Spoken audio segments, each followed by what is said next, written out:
parler d'un cas d'usage. Je voudrais déjà vous dire bonjour et puis tout le plaisir que j'ai à la fois d'être avec vous et puis d'avoir été invitée par Scoopit parce que c'est pas pour faire un effet d'annonce, mais Scoopit quelque part a changé ma vie, à la fois professionnelle et personnelle, parce que vous allez voir, les deux sont étroitement combinés. Alors avant de vous parler du cas d'usage qu'on m'a demandé de vous raconter, qui est le cas d'un grand groupe qui s'en sert en intelligence, enfin en knowledge management interne, euh, je voulais vous parler de comment je suis venue à utiliser Scoopit. Generali, c'est une compagnie d'assurance qui n'est pas super connue, enfin c'est pas la plus connue.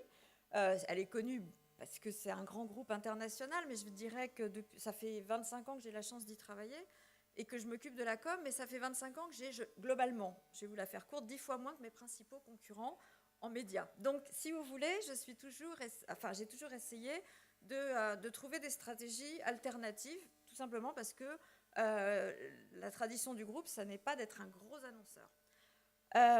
L'assurance, aujourd'hui, si vous voulez, c'est à la fois un métier que je pratique depuis longtemps, mais depuis le début des années 2000, on a eu, je dirais, une prise de conscience peut-être un peu plus forte qu'au cours des années fastes, et notamment sur les sujets environnementaux.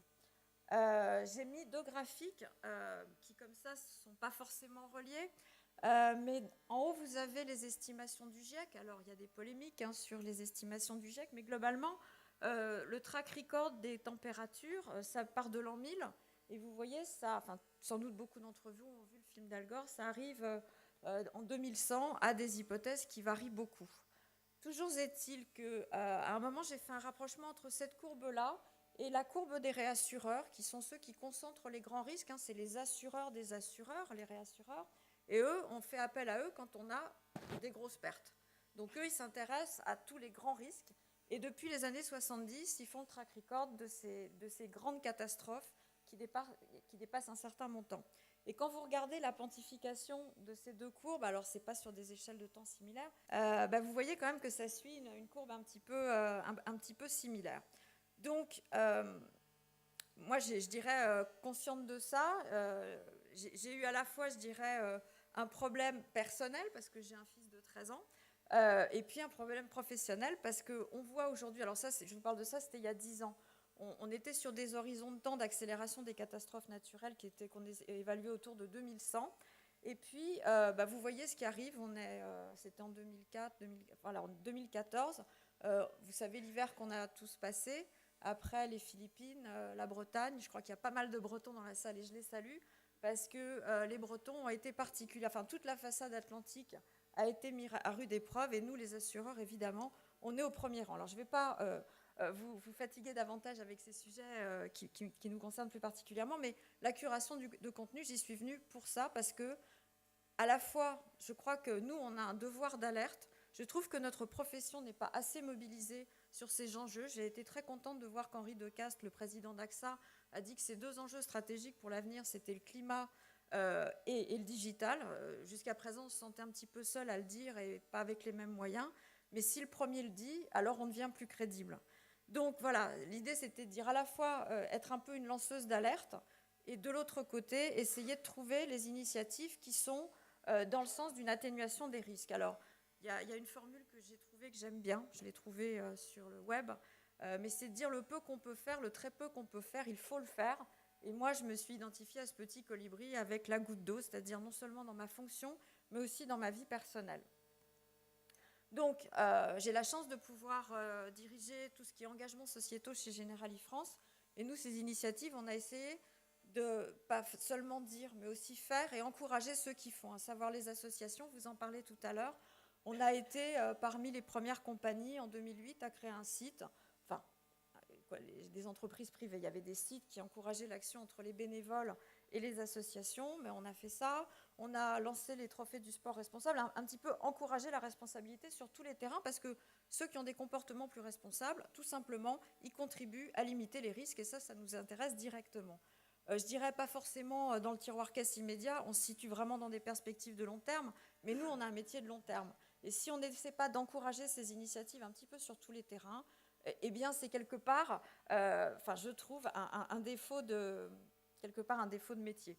Donc, on a fait ça dans le domaine des entreprises. Donc, vous voyez, on vient de lancer là, un espace de coworking qui est consacré aux acteurs qui s'engagent pour le bien commun, à savoir les associations et les entrepreneurs qui veulent conjuguer la performance économique et la responsabilité sociétale, etc., etc. Mais du coup, comme on fait plein de choses, et que justement, moi je suis tout à fait consciente que c'est comme quand vous invitez des potes à dîner, si vous parlez que de vous, vous allez vite, la conversation, elle va être un petit peu fatigante pour vos invités. Quand vous êtes une marque et que vous engagez dans la communication conversationnelle, c'est un réflexe de bon sens. Il ne faut pas parler que de soi.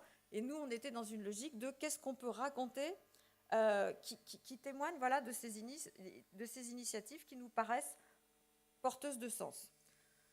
Donc on en arrive très directement. Alors moi, si vous voulez, la curation, j'y suis allée un petit peu comme l'apprenti sorcier. Je voulais comprendre les médias sociaux. Je suis allée de la même façon sur Facebook, sur Twitter.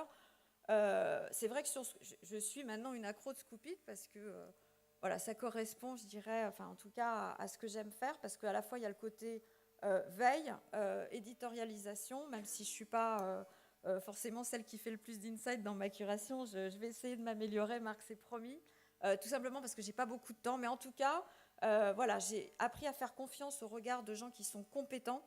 Je sais que quand ils curent quelque chose, je peux y aller. Je le lis en diagonale, mais je vois assez vite le contenu. Je me dis, bon, ça rentre en résonance avec ce que je sais par ailleurs ou ce que je crois savoir. Je n'ai pas l'autorité scientifique pour parler de ces sujets, mais en tout cas, j'ai rencontré suffisamment de personnes pour savoir un petit peu là où est la vérité dans ce que je peux lire et dans ce que je peux voir curer. Et forcément, donc, moi, je l'ai fait à titre personnel, en disant bien quelle est ma fonction, mais je veux dire, on n'a pas encore choisi de le faire sous l'égide de la marque Generali, parce que je crois aussi que les marques, elles ont besoin d'être incarnées. Je n'ai pas besoin que ce soit la société qui regarde.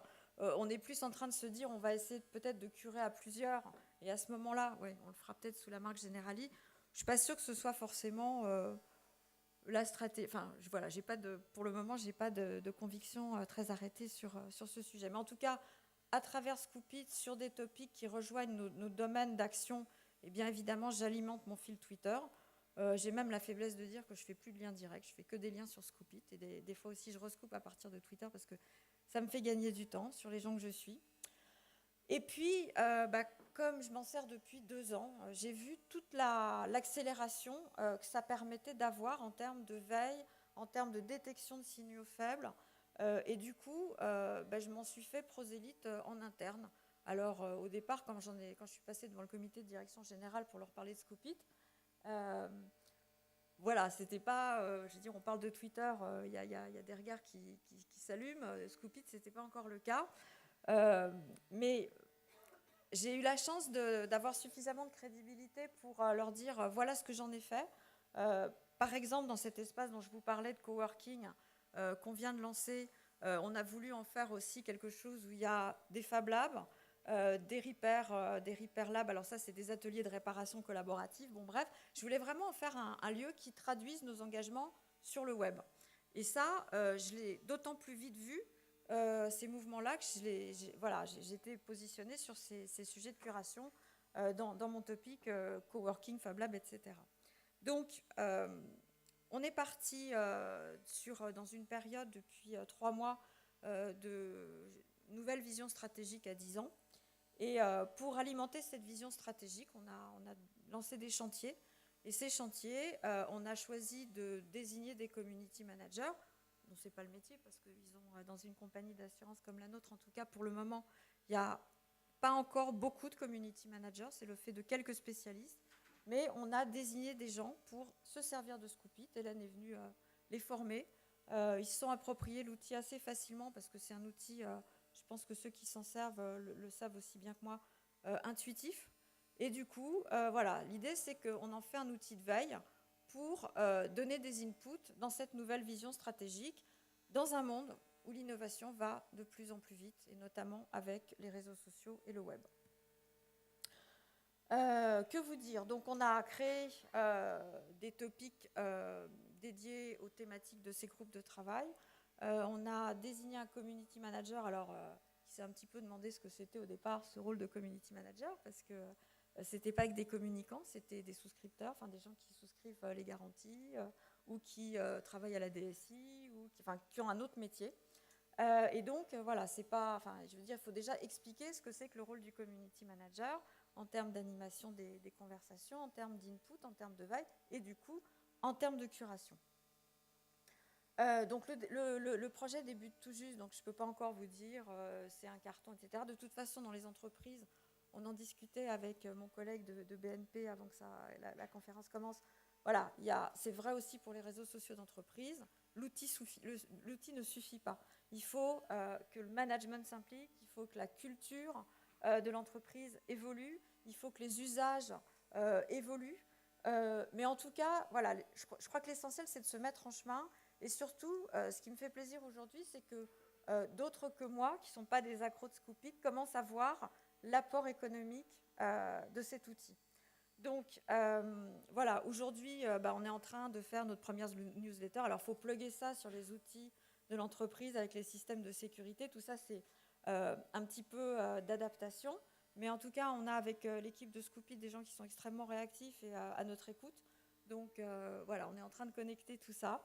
Et puis, il faut aussi animer la communauté des animateurs, des community management, des community managers, pour que tout ça fonctionne et prenne son essor. Voilà, donc j'espère que l'année prochaine, lors de la prochaine semaine de la curation, j'aurai à nouveau l'honneur d'être invitée par l'équipe de Scoopit pour vous donner plus de détails sur la façon dont ça s'est passé. Voilà, et je suis prête à répondre à vos questions si vous en avez. Merci. Je crois que j'ai respecté mon temps de parole. Tu as respecté ton temps de parole, contrairement à d'autres personnes que je ne citerai pas. Merci Marie-Christine pour ton intervention. Est-ce qu'il y a des questions dans la salle par rapport à ce cas d'étude très intéressant ? Oui. Oui, bonjour. Vous avez fait référence surtout à l'assurance dommage en matière de santé ou d'assurance vie. Quelles sont vos actions grâce à Scoopit ? Alors, dans le domaine des des petits sujets environnementaux qui nous posent à tous problème, vous avez peut-être entendu parler d'un sujet en ce moment en Ile-de-France notamment, qui est la pollution de l'air. On a un grand ballon qui est l'Observatoire atmosphérique Generali, on travaille en lien avec Air Paris et le CNRS, et on fait des actions de sensibilisation, notamment quand vous faites du sport et que vous courez à côté du périph' ou à côté des grands axes de circulation, vous faites plus de mal que de bien, parce que comme vous êtes en situation d'hyperventilation, voilà, vous absorbez plus de particules fines, et malheureusement les particules fines pénètrent dans le sang et vous créent des problèmes, y compris de cardiovasculaires, mais aussi respiratoires. Donc voilà, je veux dire, on n'est pas des grands soigneurs universels. J'essaie juste de dire, nous, on essaie de se mettre en chemin et de sensibiliser les gens qui sont nos clients, parce que c'est vrai pour les entreprises qui ont une action directe sur leur façon de produire, et notamment dans le domaine environnemental et du développement durable. Pour les citoyens, c'est plus des actions de sensibilisation qu'on essaie de mener pour que les gens soient conscients des risques auxquels ils sont exposés, y compris dans le domaine de la qualité de l'eau, de l'alimentation, etc. En épargne retraite, vous savez, on a toujours un effort de pédagogie à faire vis-à-vis des épargnants. Bon, évidemment, on est intermédiaire, donc on a des conseillers qui font le travail de conseil en fonction de la situation de chacun. Je dirais que là aussi, on essaie de faire des contenus pédagogiques pour informer sur les évolutions de contexte. Alors ça, c'est moi, mon cheval de bataille sur Scoopit. Moi, je suis plus sur tout ce qui est engagements sociétaux. Mais effectivement, voilà, s'il y a des développements à l'échelle de la marque, je pense qu'on pourrait effectivement faire de la curation de contenu sur tous ces conseils d'experts. Et merci de me le suggérer. Bonjour. Ouais, pardon. Bonjour, donc moi c'est Tristan. Je voulais vous poser la question par rapport à tout ce qui était la gestion des relations clients et aussi de la bobologie entre guillemets qu'il peut y avoir, et je pense au prix d'une assurance, il y a pas mal de gens qui peuvent vous solliciter sur des questions qui ne sont pas forcément de votre ressort. Est-ce que vous vous servez de Scoopit ou est-ce que c'est envisageable de se servir de Scoopit pour faire tomber quelques fantasmes ou quelques bobologies qu'on pourrait vous adresser et de faire une première vague grâce à Scoopit? Je pense que Scoopit, ça peut servir à tout. Après, voilà, ce qu'il faut, c'est trouver l'utilisation juste où on va être légitime. Moi, j'ai beaucoup aimé ce qu'a dit Marc sur, par exemple, des gens comme EDF ou Areva. C'est vrai que quand vous mettez dans votre Scoopit des articles qui traitent de votre problématique, mais qui sont dits par d'autres. Si moi, je vous fais un article sur ce que je fais, par exemple, le lancement de cet immeuble qui s'appelle le Biotope, très bien. C'est moi qui parle. Si j'ai mis dans mon Scoopit ce que les autres en avaient dit, parce que c'est beaucoup plus fort, hein, c'est comme quand on est jugé partie. Donc, j'ai commencé à faire de la curation de contenu pour des entreprises qui sont engagées dans le développement durable et donc qui rentrent dans mon champ de curation, si j'ose dire, et je leur envoie de temps en temps des infos. Maintenant que j'ai appris, grâce à Hélène, à me servir de la newsletter, je pense qu'on va peut-être pouvoir s'orienter vers ça, mais voilà, c'est vraiment un outil puissant, et y compris ces newsletters en interne, moi j'y crois beaucoup, parce que le push quand même, c'est bien. Je ne sais pas si j'ai répondu à votre question. Donc dans la qualité de service au client, voilà, bien sûr, on va pouvoir aussi s'en servir.